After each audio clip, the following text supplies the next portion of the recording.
I am Andrea Jacinto and this is 6H News. Last February 6, Malacanang brushed off Chinese state media commentary that called President Benigno Aquino III ignorant and an amateurish politician for making an analogy between Adolf Hitler and China's maritime aggression. The commentary from Chinese government-owned Xinhua criticized Aquino, who earlier linked Beijing's assertive territorial claims to Nazi Germany's opposition to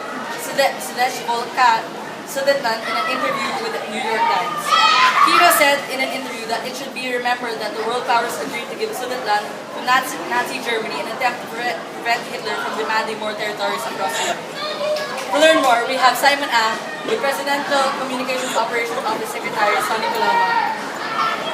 Simon? Coloma, what are your feelings about this? Local and foreign newspapers are free to give their own opinion, but the Philippine government will just remain focused on achieving what is best for our national interests. We will not be swayed or distracted by commentary that is not fully aligned with our position.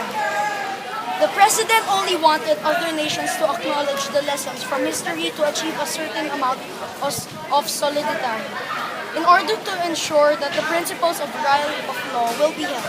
It was never the intention of the President to offend China. He has the right to express his views. Thank you, Mr. Coloma. Let us now get back to Andres. Thank you, Simon. The Sinhua community is also stating that the Pilipinas Hitler remarks were inflammatory and he is still trying to create animosity with China. As of now, Manila has filed a case before the United Nations Arbitral Tribunal regarding the matter.